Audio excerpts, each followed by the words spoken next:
Hello everyone, short run equilibrium output शुरू होने जा रहा है। इससे पहले सिर्फ 1 सेकंड का टाइम लूंगा। इससे पहले मैंने चैप्टर नंबर 7 को अच्छे से पढ़ाया है। आप पीछे वाली वीडियो में जाके देख सकते हो। अभी शुरू करते हैं short run equilibrium output. Short run equilibrium output में कीन्स नाम का बंदा है। शॉर्ट रन इक्विलिब्रियम आउटपुट में एक कीन्स नाम का बंदा है।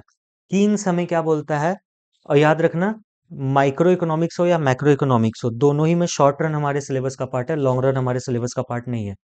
तो कीन्स नाम का बंदा हमें ये बोलता है कि अगर अगर अगर आप शॉर्ट रन की बात कर रहे हो तो हमारे देश में माना जाएगा कि हम लोग ना कैपिटल को इग्नोर कर रहे हैं। कैपिटल को इग्नोर कर रहे हैं मतलब टेक्नोलॉजिया टेक्नोलॉजिया टेक्नोलॉजिया को हम लोग इग्नोर कर रहे हैं। हम लोग के यहाँ अगर आउटपुट में कोई चेंज आएगा तो शॉर्ट रन में सिर्फ एम्प्लॉय के कारण आएगा, और कोई चेंज नहीं आएगा तो एम्प्लॉय के कारण नहीं आएगा। इन शॉर्ट, यहाँ पे टेक्नोलॉजिया को इग्नोर करना है तो भी। और अगर आपका आउटपुट बढ़ रहा है मतलब एम्प्लॉय के कारण, और अगर आपका आउटपुट घट रहा है मतलब एम्प्लॉयज के कारण। ऐसा कीन्स का मानना था। किसमें? शॉर्ट रन में। मक्खन सर, पता नहीं मैंने वो चीज़ लिखा है कि नहीं। नहीं, मैंने वो चीज़ नहीं लिखा, छोड़ दो। आप लोग अपने बुक का पहला वाला पैराग्राफ पढ़ लेना, वही है। इक्विलिब्रियम आउटपुट का मतलब क्या होता है? इक्विलिब्रियम आउटपुट का मतलब होता है, सर इक्विलिब्रियम आउटपुट का मतलब होता है equilibrium income as well as equilibrium employment. यानी कि सर इक्विलिब्रियम आउटपुट मतलब एक वैसा पॉइंट जहां पर इनकम भी से सब संतुष्ट है, एम्प्लॉयमेंट से भी सब संतुष्ट है। खैर वो नेक्स्ट चैप्टर का पार्ट है, फिलहाल ये समझ लो। जब इक्विलिब्रियम पे होता है कोई तो एडी एएस के बराबर होता है, अगर आपको पता हो तो। नहीं भी पता है तो मैं आपके लिए एक साइड में डायग्राम बना देता हूँ। अगर आपको ढंग से याद होगा तो थोड़ा इधर कर लो। ये हमारा होता था एएस, एग्रीगेट सप्लाई, जो 45 डिग्री पे चलता था। ये हमारा होता था ऑटोनोमस इन्वेस्टमेंट। मान लो ऑटोनोमस कंजम्पशन भी यहीं तक है। फिर यहाँ से ऑटोनोमस कंजम्पशन निकलता था यानी सी। और जब सी प्लस आई जोड़ देंगे तो हमारे पास क्या आ जाएगा? एडी। जहां पर भी कंजम्पशन और एएस यानी इनकम इक्वल हो जाता था, उस पॉइंट को हम लोग बोलते थे ब्रेक इवन पॉइंट। बोलते थे, क्या बोलते हैं? और जहां पर भी एडी और एएस इक्वल होता है उस पॉइंट को हम लोग बोलते हैं इक्विलिब्रियम पॉइंट। तो अगर चैप्टर का नाम है इक्विलिब्रियम, इसका मतलब है कि एडी और एएस इक्वल होगा। Yes sir. अब एडी एएस अगर आपका इक्वल है तो हम एडी को सी प्लस आई लिख सकते हैं। कैसे लिख सकते हैं? पीछे वाले चैप्टर में डिस्कस्ड है। और एएस को सी प्लस एक्स लिख सकते हैं। Yes sir. अब लड़की लोग का फेवरेट काम, काटने का, काट दो। तो सी से सी कट गया। सर आपने अच्छा सा नहीं काटा, मैं लड़की नहीं हूं ना बेटा, इसीलिए। सी से सी यहाँ पे कट गया और बचा आई इज इक्वल टू एस। यानी कि सर इक्विलिब्रियम दो जगह पे मिलेगा, चाहे तो एडी एएस के बराबर हो जाए या इन्वेस्टमेंट सेविंग के बराबर हो जाए। ठीक है जी। हाँ जी। तो यहाँ पर हो गया डन। Yes sir. ये काटने कूटने पे फेमिनिज्म मत जगा देना, गाली गलौज मत करना कमेंट में, सिर्फ याद रखने के पर्पज से है। तो इस चैप्टर में ना बेटा तीन ही चीज है, मैं अगर सच्चाई बताऊं तो। एक कीन्स के बारे में बात करें, के वाई एन ई एस, एक कीन्स के बारे में बात करेगा। दूसरा एडी ए एस के बारे में बात करेगा, या फिर आई इज इक्वल टू एस के बारे में बात करेगा। और तीसरा आपसे बात करेगा k is equal to 1/1 minus MPC. तो हमने कीन्स के बारे में पढ़ लिया कि शॉर्ट रन में टेक्नोलॉजी को इग्नोर करना है, अगर आउटपुट बढ़ा तो एम्प्लॉयमेंट के कारण, घटा तो एम्प्लॉयमेंट के कारण। अब AD A S is equal to है तो इक्विलिब्रियम में ये सबको आता है। लेकिन मेरा सवाल बाबू सोना यहाँ पर है, अगर एडी और एएस इक्वल नहीं है, अगर एडी और एएस इक्वल नहीं है, मतलब एडी ज्यादा है एएस से, या फिर एडी कम है एएस से, तो क्या होगा? सर अगर एडी ज्यादा है एएस से तो हमेशा याद रखना, इक्वल इक्वल तो आना पड़ेगा, इक्विलिब्रियम पे तो आना पड़ेगा। वीडियो रिकॉर्ड हो रही है ना? इक्विलिब्रियम पे तो आना पड़ेगा। अब कैसे आएंगे वो समझो। एडी ज्यादा है एस से, मतलब इसकी मैं बात कर रहा हूँ। मार्केट में एग्रीगेट डिमांड ज्यादा है एग्रीगेट सप्लाई से। ठीक है। यानी कि सर लोगों का प्लान्ड एक्सपेंडिचर ज्यादा हो गया, प्लान्ड इनकम से। Yes sir. यानी कि इस केस में क्या होगा सर? एग्रीगेट डिमांड बहुत ज्यादा रहेगा, एग्रीगेट सप्लाई उतना नहीं रहेगा। तो यहाँ पर जो एग्रीगेट डिमांड ज़्यादा है उसके कारण, सप्लाई ना होने के कारण सप्लायर का दिमाग खराब रहेगा। सप्लायर बेचारा टेंशन में रहेगा कि यार अगर हम ज़्यादा माल बनाते तो ज़्यादा बेच पाते। होता है ना, लेट से डिमांड हो गया 1,000 करोड़ का, लेकिन सप्लायर खाली बनाया था 900 करोड़। तो ये जो 100 करोड़ है, सप्लायर तो रोएगा, बिजनेसमैन तो रोएगा कि काश 100 करोड़ और बना लेते। तो अपने आप को रोने से बचाने के लिए सप्लायर जल्दी जल्दी प्रोडक्शन शुरू कर देगा, जल्दी जल्दी। और कम समय में जब ज़्यादा प्रोडक्शन करना चाहेगा तो कॉस्ट ज़्यादा पड़ेगा, महंगा पड़ेगा। तो इससे सप्लायर क्या करेगा? यहाँ पर रेट बढ़ा देगा। किसका? गुड्स का। और जैसे जैसे रेट बढ़ेगा, हम लोगों ने पढ़ा है किसी चीज़ का प्राइस बढ़ता है तो डिमांड घटता है। तो यहाँ रेट बढ़ रहा है, डिमांड घट रहा है, एक ऐसा लेवल आएगा जहाँ पे एडी एएस दोनों बराबर हो जाएगा। पहले एडी ज़्यादा था, एएस कम था, तो सप्लाई रेट बढ़ाना शुरू कर दिया, क्योंकि उसका कॉस्ट ऑफ प्रोडक्शन बढ़ गया, महंगा हो गया, तो उसने महंगा में बेचना शुरू किया, तो कुछ लोग छोड़ते गए छोड़ते गए छोड़ते गए छोड़ते गए छोड़ते जिस लेवल पे बराबर आ गया वहां पे रुक जाएगा। दूसरा केस, एडी जो है कम है एएस से, मतलब इस बार एग्रीगेट डिमांड हो गया सिर्फ 900 करोड़ का, और इस बार एग्रीगेट सप्लाई हो गया 1000 करोड़ का। सर डिमांड हुआ 900 करोड़ का, सप्लाई हुआ 1000 करोड़ का, डिमांड हुआ 900 करोड़ का, सप्लाई हुआ 1000 करोड़ का, तो सर यहाँ पर मतलब सप्लाई ज़्यादा है, डिमांड कम है। अगेन लंका किसका लगेगा, देखो ना, हमेशा याद रखना लंका सप्लायर का ही लगेगा, चाहे डिमांड हो चाहे सप्लाई हो ज़्यादा कम में। सर सप्लाई ज़्यादा है मतलब डिमांड कम है, तो सप्लाई रेट गिराएगा रेट गिराएगा रेट गिराएगा रेट गिराएगा, धीरे धीरे डिमांड बढ़ते जाएगा, एक ऐसा लेवल आएगा जहाँ पर दोनों इक्वल हो जाएगा, फिर एडीएस इक्वल हो जाएगा। यानी अगर मार्केट में डिमांड ज़्यादा है तो सप्लायर को रेट क्या करना पड़ेगा, बढ़ाना पड़ेगा, और मार्केट में अगर डिमांड कम है तो सप्लाई को क्या करना पड़ेगा सर, रेट को घटाना पड़ेगा। यानी दोनों ही केसेस में लंका किसका लगने वाला है, सप्लायर का। सर एक बार फिर से समझा दो बेटा, रेगुलर क्लास में एक क्लास जाता है समझाने के लिए हमको, पूरा एक क्लास, ये रिवीजन है। क्या होगा अगर सेविंग ज़्यादा हो जाए इन्वेस्टमेंट से, और क्या होगा अगर सेविंग कम हो जाए इन्वेस्टमेंट से। सुनो ना, सेविंग ज़्यादा है, सेविंग ज़्यादा है मतलब लोग सेव ज़्यादा कर रहे हैं, सेविंग ज़्यादा है मतलब सेव लोग ज़्यादा कर रहे हैं, इन शॉर्ट इन्वेस्टमेंट लोग कम कर रहे हैं। और अगर इन्वेस्टमेंट कम हो रहा है, इसका मतलब है कि, यहाँ पर ऐसे कर देता हूँ, लोग सेव ज़्यादा कर रहे हैं मतलब इन्वेस्टमेंट कम कर रहे हैं, और अगर इन्वेस्टमेंट कम हो रहा है मतलब प्रोडक्शन करने के लिए पैसे कम है, अगर प्रोडक्शन करने के लिए पैसे कम है तो प्रोडक्शन भी कम होगा, और प्रोडक्शन का अगर कम होगा तो लोगों का इनकम भी घटेगा, और अगर लोगों का इनकम घटने लगा, इनकम को वाई से डिनोट करते हैं गांजा, लोगों का अगर इनकम क्या होने लगा, सर लोगों का इनकम अगर घटने लगा, लोगों का इनकम अगर घटने लगा तो लोग सेविंग करना कम कर देंगे। समझे, सेविंग बहुत ज़्यादा, इन्वेस्टमेंट बहुत कम है, प्रोडक्शन के लिए पैसा ही नहीं है, इनकम एक समय के बाद घट जाएगा क्योंकि प्रोडक्शन ही नहीं हो रहा है, तो लोग फिर सेविंग से पैसा, सेविंग या तो नहीं करेंगे या तो सेविंग का पैसा यूज करने लगेंगे, कब तक कब तक कब तक कब तक कब तक, जब तक दोनों बराबर ना हो जाए। दूसरा केस, सेविंग कम में इन्वेस्टमेंट ज़्यादा है, मतलब सेविंग कम है जिसके कारण इन्वेस्टमेंट हमारा ज़्यादा है, इन्वेस्टमेंट ज़्यादा है यानी कि सर प्रोडक्शन करने के लिए पैसा ज़्यादा है, प्रोडक्शन करने के लिए पैसा ज़्यादा है मतलब कि सर प्रोडक्शन ज़्यादा होगा, और अगर प्रोडक्शन ज़्यादा होगा तो सर लोग सेव ज़्यादा करने लगेंगे। सेविंग कम है, प्रोडक्शन इन्वेस्टमेंट ज़्यादा है, तो सर इन्वेस्टमेंट ज़्यादा है तो प्रोडक्शन ज़्यादा होगा, तो एक समय अगर लोग सेव करने लगेंगे, लोगों के पास इनकम बढ़ जाएगा। कब तक ऐसा होगा, जब तक एस इज इक्वल टू आई ना हो जाए।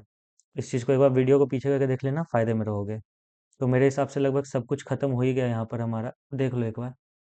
देखो, इक्विलिब्रियम का मतलब होता है equilibrium as well as equilibrium employment, it also implies कि इक्विलिब्रियम स्ट्रक हो गया A S is equal to A D, इसी का फर्दर पार्ट है, या फिर A S is equal to I जो मैंने आपको बताया। इक्विलिब्रियम सिचुएशन एक ऐसा सिचुएशन है जहाँ पर जितना प्लान्ड प्रोडक्शन था उतना ही प्लान्ड परचेज है, ठीक है। लेकिन अगर इक्विलिब्रियम नहीं रहा, अगर इक्विलिब्रियम नहीं रहा, नॉट सफर, हाँ सॉरी माफ करना, इक्विलिब्रियम सिचुएशन एक ऐसा सिचुएशन है जहां पर प्लैंड एडी प्लैंड एएस के बराबर है, दिस मीन्स कि प्रोड्यूसर कभी भी सफर नहीं करेगा, ना तो एक्सेस स्टॉक के कारण ना तो लैक ऑफ स्टॉक के कारण।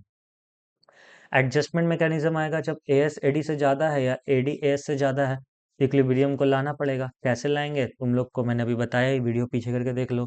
शिफ्ट इन इक्विलिब्रियम, ऑब्वियस सी बात है, अगर यहाँ पर ये था पहले इक्विलिब्रियम ऐसे चल रहा था, अब अगर ऐसे हो गया तो इक्विलिब्रियम यहाँ पे आ जाएगा, कॉमन सेंस है, आगे वाला चैप्टर में पढ़ा दूंगा।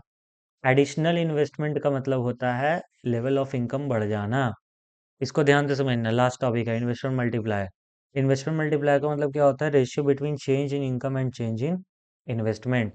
मैंने आपको समझाया था जो इंडिपेंडेंट फैक्टर है वो नीचे रहता है, यहाँ पर हम लोग ये बात नहीं कर रहे हैं कि, चलो मैं इसको एक बार अच्छे से समझा देता हूँ।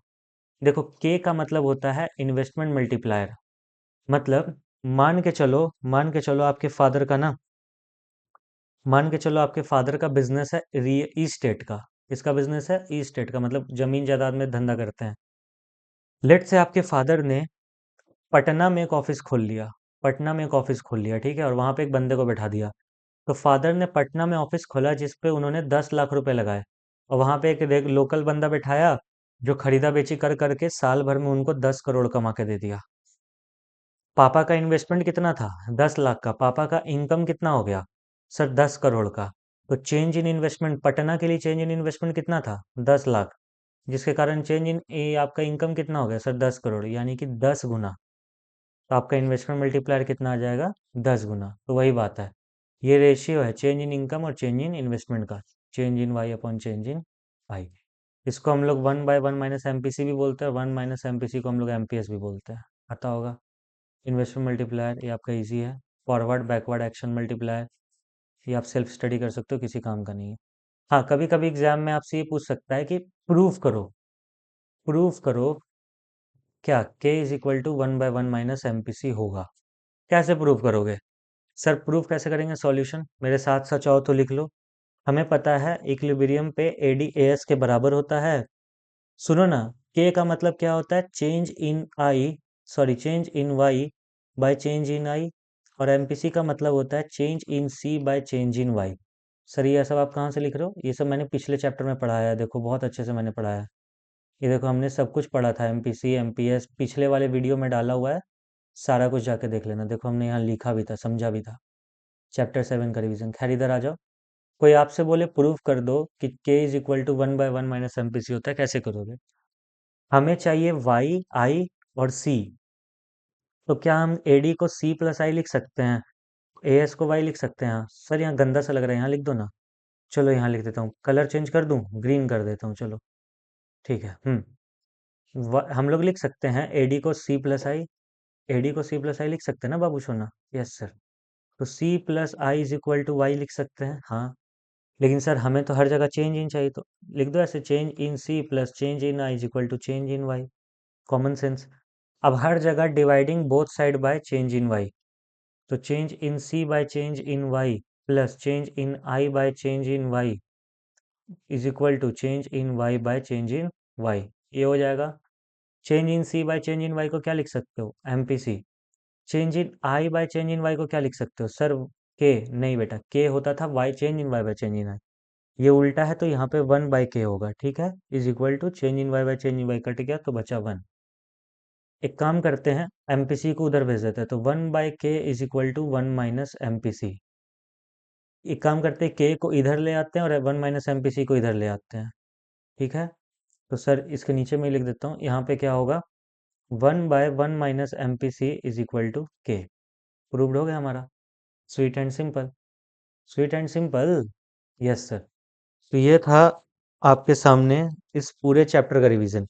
सर कुछ ज़्यादा छोटा रिवीजन नहीं हो गया? बेटा मैंने बोला ही था चैप्टर 7 लंबा है, ये तो छोटू सा है। मैं फिर से कह देता हूँ, चैप्टर नंबर 8 में था क्या जो हमने रिवाइज करा? कीन्स के बारे कहानी था, KEYNES कीन्स के बारे कहानी था, नंबर 1। नंबर 2 नंबर 3, चैप्टर 3 ही पार्ट में बटा है। AD is equal to AS करता है या फिर I is equal to S करता है, जिसको हम लोगों ने 2 पार्ट में तोड़ा था। वो 2 पार्ट क्या था कि अगर AD ग्रेटर देन AS होगा तो क्या होगा, या फिर AD लेस देन AS होगा तो क्या होगा। यहाँ पे I ग्रेटर देन S होगा तो क्या होगा, I लेस देन S होगा तो क्या होगा। और लास्ट पार्ट था k is equal to change in y by change in i, या फिर k is equal to 1/1 minus M P C. बस इतना ही था इस चैप्टर में, इससे ऊपर कुछ था ही नहीं इस चैप्टर में। सर अगर हम लोग बुक देखेंगे तो बहुत सारा डायग्राम होगा। क्या डायग्राम होगा? एक ये होगा, इसको हम लोग बोलते हैं एग्रीगेट सप्लाई। या फिर एक ये डायग्राम होगा, इन्वेस्टमेंट निकाल देगा, कंजम्पशन निकाल देगा, एग्रीगेट डिमांड निकाल देगा, है ना। यही करेगा और क्या करेगा, इसको ऑटोनोमस कंजम्पशन बोल देंगे। ये 2 डायग्राम होगा। नहीं तो फिर तुम्हारे पास क्या डायग्राम निकल के आएगा? सर ये इन्वेस्टमेंट वाला भी तो निकाल देगा। हाँ तो लो, सेविंग माइनस से शुरू हुआ और इन्वेस्टमेंट ऐसे चल रहा है, ये भी डायग्राम देख लो। लो देख लो, सेविंग हमारा माइनस से शुरू हुआ, इन्वेस्टमेंट हमारा ऐसे चल रहा है। जहां पर ये रहा सेविंग का कर्व, ये रहा इन्वेस्टमेंट का कर्व, जहां पर ये दोनों बराबर हो गए हमारा इक्विलिब्रियम मिल जाएगा।